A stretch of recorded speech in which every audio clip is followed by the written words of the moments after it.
आप सभी को आज के इस प्रेस ब्रीफिंग में स्वागत है।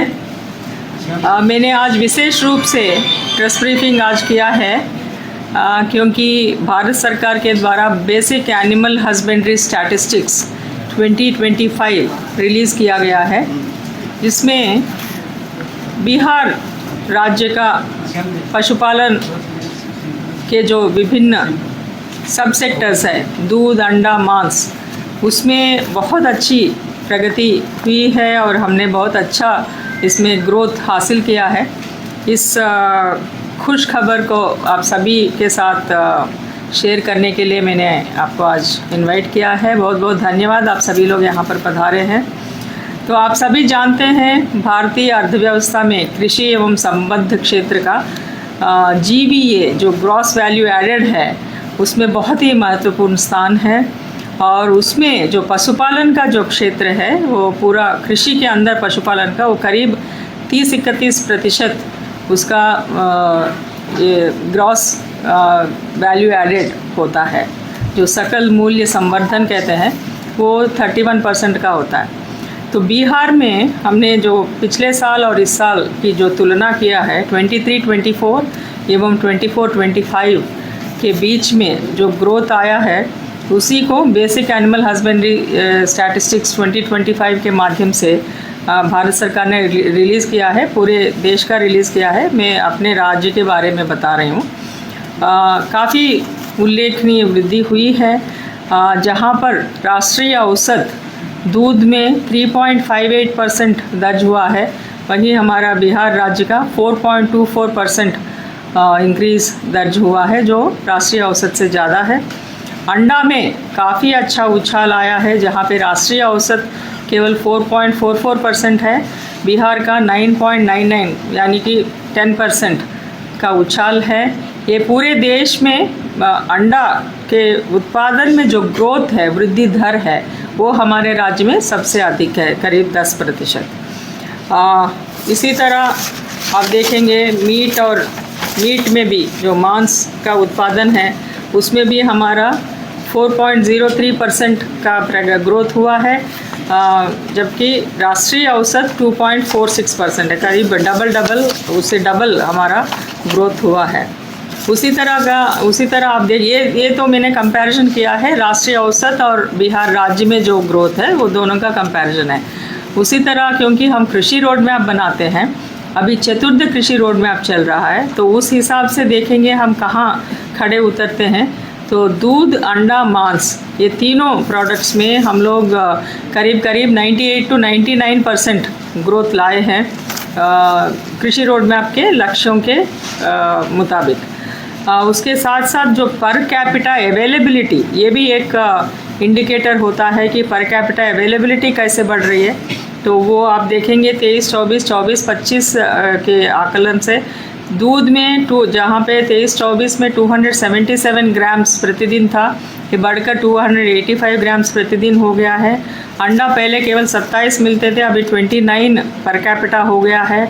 मांस में भी बढ़ोतरी हुई है, 3.19 किलोग्राम से बढ़ कर के 3.27 किलोग्राम्स प्रतिवर्ष हुआ है। तो इस तरह आप देखेंगे तो हम लोग अच्छा प्रगति कर रहे हैं, क्योंकि ये सेक्टर बहुत ही किसानों के लिए फ़ायदेमंद है और आजीविका के लिए ये बहुत इम्पॉर्टेंट सेक्टर है, लाइवलीहुड प्रमोशन के लिए। उसके साथ साथ इस सेक्टर से दो महत्वपूर्ण योगदान होते हैं, एक लाइवलीहुड्स के लिए और दूसरा आपके न्यूट्रिशन सिक्योरिटी के लिए, क्योंकि ये सारे प्रोडक्ट्स इस विभाग के अंतर्गत जो भी चारों प्रोडक्ट्स हैं, दूध, अंडा, मछली और मांस, ये प्रोटीन भरा हुआ आहार पदार्थ है और इससे न्यूट्रिशन सिक्योरिटी भी बढ़ती है और न्यूट्रिशन का जो क्वालिटी न्यूट्रिशन लोगों को चाहिए वो भी अवेलेबल होता है। तो ये दोनों चीज़ इस सेक्टर से होते हैं। इसके साथ साथ जो अन्य चीज़ें हो रही है इस विभाग में, MBU के माध्यम से वेटरनरी सर्विसेज हम लोग डोर स्टेप डिलीवरी करा रहे हैं और बहुत सारी योजनाएं चल रहे हैं जिसके बल पर ही हम लोगों ने ये सारा इम्प्रूवमेंट देख रहे हैं आप। जिसमें मुर्गी विकास योजना है, बकरी विकास योजना है, समग्र गौ विकास योजना है, देसी गोपालन प्रोत्साहन योजना है। ये सारे योजनाएं अच्छी तरह चल रहे हैं, इसीलिए आप ये उछाल भी देख रहे हैं। उसके साथ साथ फिशरीज़ एक अलग सेक्टर है। तो फिशरीज़ में भी अगर आप देखेंगे तो मत्स्य उत्पादन में इस बार हम लोगों ने रिकॉर्ड उत्पादन किया है, करीब 9.6 लाख मेट्रिक टन्स। जो प्रगति जिसका जो ग्रोथ रेट है वो करीब वो भी 10% मान सकते हैं हम लोग। 9.85% ग्रोथ रेट है। और फिश सीड का जो उत्पादन, जीरा जो कहते हैं, फिश सीड का उत्पादन में करीब 44.46% की ग्रोथ दर्ज की गई है। और फिंगरलिंग का उत्पादन जो 24.7% का ग्रोथ दर्ज हुआ है। और प्रति व्यक्ति मछली की उपलब्धता में भी अच्छा प्रगति हुई है, वो करीब 9.85% की प्रगति हुई है। तो फिशरीज़ के सेक्टर में भी हम लोगों ने काफ़ी अच्छा वृद्धि दर हासिल की है। तो उसके साथ साथ हमारे जो फिश फीड मिल्स है ये बन गए हैं, जो नई तकनीक के अंतर्गत आपका बायोफ्लॉक तकनीक और RAS तकनीक के अंतर्गत भी वैज्ञानिक तालाब बन रहे हैं। उसके तहत भी काफ़ी अच्छा प्रगति हो रही है। तो आपके लिए मैंने एक फ़िल्म भी रखा है, इफ़ यू आर इंटरेस्टेड में, वो एक फिशरीज सेक्टर में नए तकनीक क्या क्या हो रहा है उसका एक फ़िल्म भी आपको मैं दिखाना चाहूँगी। एक फ़िल्म दिखा दीजिए।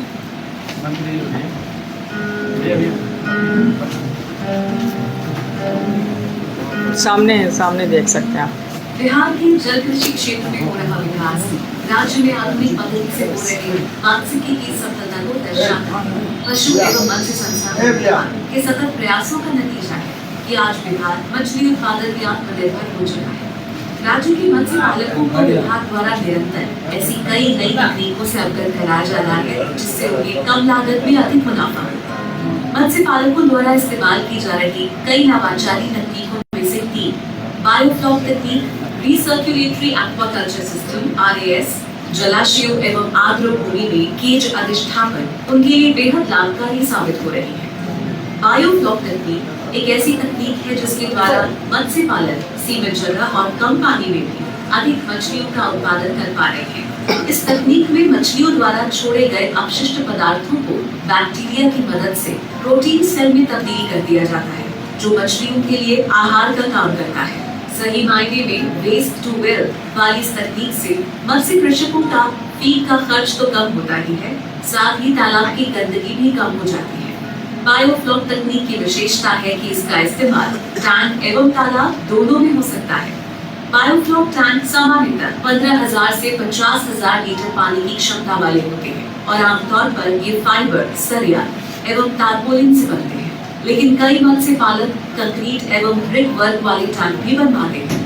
सीमित भूमि वाले मत्स्य कृषकों के लिए यह तकनीक बहुत लाभकारी है। मात्र 5,000 वर्ग फीट भूमि में भी छोटे बायोफ्लॉक टैंक का निर्माण किया जा सकता है, जिसमें सिर्फ 15,000 लीटर पानी में सालाना 1 टन मछली उत्पादन संभव है। मत्स्य कृषक अपनी क्षमता अनुसार अलग अलग आकार एवं संख्या में बायोफ्लॉक टैंक का निर्माण कर सकते हैं। कम जगह में अत्यधिक उत्पादन की इस बायोफ्लॉक तकनीक ने जमुई जिले के चकाई निवासी शेखर राय को प्रेरित किया, जिसमें उन्हें विभागीय अधिकारियों का भी सहयोग मिला। कम जगह लोग टेक्निक के अनुसार से लोग ज्यादा ग्रोथ लेते हैं और अच्छी मुनाफा और मन भी लग रहा है मछली पालन में, इसलिए खूब जोरदार तहे दिल से हम इसको कर रहे हैं। बायोफ्लॉक तालाब सामान्य तालाब की तुलना में अत्यधिक लाभकारी है। बायोफ्लॉक तालाब के तले में पॉलीथीन लाइनिंग बिछाई जाती है, जिससे पानी का रिसाव नहीं होता। 1 हेक्टेयर के सामान्य तालाब में साल भर में जहां मात्र 3 से 4 टन की मछली का उत्पादन हो पाता है, वहीं बायोफ्लॉक तकनीक से लगभग 100 टन मछली उत्पादन संभव है, यानी तकरीबन 300 लीटर पानी में ही 1 किलो मछली का उत्पादन है, जबकि पारंपरिक तालाब में 1 किलो मत्स्य उत्पादन में करीब 7,600 लीटर पानी की जरूरत होती है। यहाँ यह जानना अति महत्वपूर्ण है कि बायोफ्लॉक टैंक एवं तालाब में कम जगह में अधिक मछलियां रहने से पानी में गंदगी बढ़ने तथा ऑक्सीजन की कमी होने की संभावना बनी रहती है। इसलिए पानी की स्वच्छता एवं ऑक्सीजन की मात्रा को संतुलित बनाए रखना आवश्यक है। एयर ब्लोअर के माध्यम से ऑक्सीजन की निर्बाध आपूर्ति हेतु 24 घंटे बिजली का रहना अति आवश्यक है। इस तकनीक का इस्तेमाल करने के लिए मत्स्य पालक का प्रशिक्षित होना अति आवश्यक है। चयनित मत्स्य पालकों को बायोफ्लॉक के अधिष्ठापन हेतु विभाग द्वारा अनुदान भी दिया जाता है। बायोफ्लॉक योजना की ऐसी ही एक लाभार्थी है जमुई जिले के सोनो प्रखंड की राखी देवी। घर की आर्थिक स्थिति ज्यादा अच्छी न होने के कारण राखी देवी ने बायोफ्लॉक तकनीक को अपनाने का निर्णय लिया, जिसमें उन्हें अपने पति का भी भरपूर सहयोग मिला। पति मिस्त्री पहले करते थे तो सोचे कि क्यों ना मछली पालन करें, देखते हैं कितना इनकम होता है, हो सकता है हम आगे बढ़ सकते हैं। पता लगा है मत्स्य विभाग में कि मछली पालन करने से कितना मिलता है अनुदान, तो 8,40,000 मिलता था। तो वहाँ मिल गया हम लोग को और घर से लगा के बायोफ्लॉक तालाब जितना जगह था उतना में खुदवाए और पाले मछली, तो अच्छा इनकम हो रहा है, बहुत फायदा हमको हो रहा है। आज राखी देवी अपने परिवार को समृद्धि की उस राह पर लेकर आगे बढ़ रही है जिसकी उन्होंने कभी कल्पना की थी। रीसर्क्युलेटरी एक्वाकल्चर सिस्टम यानी RAS एक ऐसी तकनीक है जिसमें निरंतर पानी को साफ कर उसे पुनः उपयोग में लाया जाता है, अर्थात बार बार पानी बदलने की आवश्यकता नहीं होती। विभिन्न फिल्टरों की मदद से पानी से अपशिष्ट पदार्थ, अतिरिक्त पोषक तत्व और ठोस चीजों को हटाया जाता है तथा टैंक में ऑक्सीजन की आपूर्ति हेतु एयर ब्लोअर लगाए जाते हैं। पानी की गुणवत्ता बनाए रखने से मछलियां बीमारियों से सुरक्षित रहती हैं तथा सीमित जगह में अत्यधिक उत्पादन हो सकता है। मात्र 150 वर्ग फीट भूमि में भी RAS टैंक का निर्माण संभव है। इस तकनीक के तहत खुले तालाबों में मछली पालने के पारंपरिक तरीके से अलग मछलियों को नियंत्रित वातावरण में इंडोर आउटडोर टैंक में पाला जाता है। मत्स्य पालक अपनी क्षमता अनुसार टैंकों की संख्या एवं आकार के RAS का अधिष्ठापन कर सकते हैं। मत्स्य निदेशालय द्वारा चयनित मत्स्य पालकों को RAS के अधिष्ठापन हेतु अनुदान राशि उपलब्ध कराई जाती है। RAS योजना की ऐसी ही एक लाभार्थी है मुजफ्फरपुर जिले के कांटी की रहने वाली प्रियंका पांडे। अपने पति के साथ साल 2008 से ही मछली पालन के व्यवसाय से जुड़ी प्रियंका को जब RAS जैसी नई तकनीक की जानकारी हुई तो उन्होंने बिना देर किए इस योजना का लाभ लिया। हम लोगों ने कहीं विज्ञापन में देखा था तो हम दोनों मिलकर बात किए, अपने हस्बैंड और हम जिला कार्यालय में जाके इसके बारे में पता किया तो लगा कि कम ही जगह में इसमें ज़्यादा बेनिफिट हो सकता है। तो हम लोगों ने इसको शुरू किया। जो RAS ब्लॉक करके 50 लाख की योजना है, इसमें 60% अनुदान दिया, ज़्यादा बेनिफिट होगा। तो अभी हम लोगों ने किया है तो उसमें अभी बच्चा ही हो डाले और इसमें ज़्यादा ग्रोथ हो, मतलब बच्चा दिख रहा लग रहा है कि कम ही जगह में बच्चा हो। जलाशयों एवं आर्द्र भूमि में केज कल्चर। बिहार जैसे राज्य के लिए केज कल्चर तकनीक अत्यंत लाभकारी है। इस तकनीक में राज्य के 2.5 लाख हेक्टेयर आर्द्र भूमि तथा 26,303 हेक्टेयर जलाशय के सदुपयोग से मत्स्य कृषकों की आय में वृद्धि के साथ ही रोजगार सृजन की अपार क्षमता है। इस तकनीक में HDP का मॉड्यूलर केज ढांचा एवं जाल सिंकर की मदद से वैसे स्थानों पर केज का अधिष्ठापन किया जाता है जहां हमेशा पानी की पर्याप्त गहराई बनी रहती है। केज कल्चर की सहायता से खाने योग्य मछलियों के साथ ही बड़े आकार की मत्स्य अंगुलिकाओं का उत्पादन भी किया जा सकता है। केज अधिष्ठापन हेतु मत्स्य निदेशालय द्वारा चयनित मत्स्य पालकों को अनुदान भी दिया जाता है। ऐसी ही एक लाभार्थी है जमुई जिले के दरियो प्रखंड की खुशबू देवी। केज कल्चर योजना से जुड़ने के बाद खुशबू देवी ने दिल्ली में नौकरी करने अपने पति को भी बिहार आकर उनका साथ देने को प्रेरित किया। दोनों साथ मिलकर आज अपने केज कल्चर से कई गुना मुनाफा कमा रहे हैं। यहाँ एक छोटा सा तालाब था, उसमें मछली पालना शुरू किए। हम लोग को पता चला केज कल्चर के बारे में, हमने ऑनलाइन किया। सरकार ने हम लोग को 21,60,000 पैसा भी दिया। उससे हमने एक बार 50 मछली पाले तो 4-5 लाख फायदा हुआ। जब से गैस शुरू किए तब से घर परिवार सब अच्छे चल रहा है। राज्य का पशु एवं मत्स्य संसाधन विभाग प्रदेश के मत्स्य पालकों को मात्स्यिकी की नई तकनीकों का प्रशिक्षण देता रहता है ताकि वो इनका इस्तेमाल कर अपनी आय में गुणोत्तर वृद्धि करने के संग ही राज्य के मत्स्य उत्पादन में भी वृद्धि करते रहे। मत्स्य कृषकों की मदद के लिए विभाग द्वारा टोल फ्री नंबर 1800-3456-185 भी जारी किया गया है। पशु एवं मत्स्य संसाधन विभाग के सतत प्रयास और नई तकनीकों की मदद से आज बिहार के मत्स्य पालक बिना समंदर की लहरों के साथ संघर्ष किए, बिना नदियों में गोते लगाए, सीमित स्थान पर ही अधिक मछलियों का उत्पादन कर बेहतर मुनाफा कमा रहे हैं और साथ ही अपने जैसे अन्य किसानों को इस क्षेत्र से जुड़कर अपने जीवन स्तर को बेहतर बनाने की प्रेरणा भी दे रहे हैं।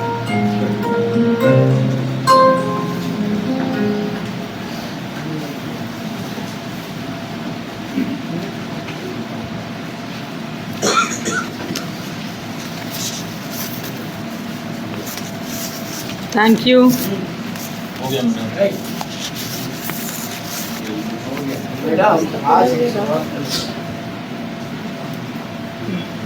आज तक जो है बिहार में मत्स्य पालने का इतना बड़ी बड़ी योजना लाए तो पर भी आत्मनिर्भर क्यों नहीं बन रहा बिहार अभी भी? बिल्कुल आत्मनिर्भर है। बाहर का मछली अभी भी काफी आ रहा है, नहीं। आएगा तो मिलेगा भी नहीं खाने को। नहीं आंध्रा से बहुत मैडम आ रही है, नहीं मैं सुनिए एक मिनट। अंडा भी आ रहा है आंध्रा से। हाँ ठीक है, तो आप सुन लीजिए ना। मछली में मैं जैसा मैंने कहा है कि हम लोगों का वृद्धि जो है करीब हम लोग 9.6 लाख मेट्रिक टन अभी प्रोडक्शन कर रहे हैं और उससे हम लोग आत्मनिर्भर हैं। आप ये कह रहे हैं कि आंध्रा से थोड़ा मोड़ा मछली आता है, जो आने वाला जो मछली का संख्या जो है ना बहुत ही कम है। और वो भी क्यों आ रहा है? इसीलिए आ रहा है क्योंकि सदियों से, बहुत सालों से आंध्रा से मछली आने की आदत बनी हुई है और उस समय तो बड़े तादाद में आता था, अभी बहुत कम मात्रा में आता है, करीब 10,000 20,000 टन, उससे भी ज़्यादा नहीं आता है। तो वो भी इसीलिए आता है क्योंकि बहुत साल पहले बिहार से लोग वहाँ आंध्रा में जाके बसे, फिर वहाँ कुछ अपने भाई बहनों को वहाँ रखे, कुछ लोग यहाँ रहे, वहाँ से मछली भेज करके यहाँ पे उसको बेच के व्यवसाय करना शुरू कर दिया। तो ऐसे कुछ परिवार जो है वहाँ बस गए हैं। They will do it, they will continue to do it. हम 10 लाख टन नहीं, मेट्रिक टन नहीं, हम और भी करेंगे, उसका डबल भी करेंगे, तब भी दे विल ब्रिंग इट, क्योंकि वो उनका अपना बिजनेस बन गया है और वो लोग लाते रहेंगे। उससे हमको कोई आपत्ति भी नहीं है, नहीं भी होना चाहिए, क्योंकि ऐसा कोई भी प्रोडक्ट एक ऐसा नहीं है कि एक राज्य से दूसरे राज्य में नहीं जाता है, कंटिन्यूसली जाता है, क्योंकि ये पूरा एक देश है, हम रोक नहीं सकते हैं ना। ये देश के अंदर एक राज्य से दूसरे राज्य में बहुत सारे प्रोडक्ट्स ट्रांसपोर्ट होते रहते हैं, तो उसमें कोई आपत्ति नहीं है। लेकिन बहुत कम हो गया है, बहुत ज़्यादा कम हो गया है। आंध्र से मछली आने दी, उसमें क्या दिक्कत है? बट बताया गया इस पर सहयोग करने के लिए नंबर है, वो नंबर जरा सबसे लिखवा देती है। कौन सा number? Toll free number. Toll free number में कौन? नहीं वो तो डिस्प्ले हुआ, लेकिन समबडी इज देयर, रिसीव करता है। अच्छा ठीक, नहीं ठीक है। लेकिन अंडा के उत्पादन में जो कृषि की बात की जा रही है, नहीं ये क्यों चला रहे हो, क्यों चला रहे हो? बाजार में जो है डुप्लीकेट अंडा भी बिक रहा है, जो स्वास्थ्य के लिए उसके बारे में हमको नहीं मालूम है। डुप्लीकेट अंडा क्या होता है? डुप्लीकेट अंडा क्या होता है? अंडा डुप्लीकेट नहीं, क्या होता है, होता क्या है, वो किस चीज़ का होता है? कभी सुना नहीं है, कभी देखा भी नहीं है। केमिकल से तैयार किया हुआ है। केमिकल से अंडा कैसे तैयार होता है? आपने देखा है? की रिपोर्ट है। नहीं आपने देखा है उसको? की रिपोर्ट है। अगर आपको मिलता है तो दिखा दीजिएगा, लेके आइए। नहीं वो अंडा मिलता है तो लेके आइएगा। डुप्लीकेट अंडा कैसे होता है हमने नहीं देखा, ताजुब हो रही है हमको। नहीं मैडम, जो फार्म वाला अंडा आता है ना, उसी को कलर करके मालिक को सिल्वर बना देता है। फॉर्म वाला अंडा जो है, अंडर का रिपोर्ट है, फॉर्म वाला अंडा भी जो नहीं वो तो अंडा, वो डुप्लीकेट नहीं है ना। केमिकल से अंडा कैसे बनता है, ये अगर आपको मिलता है तो ज़रूर लाइए, हम लोग देखना चाहेंगे।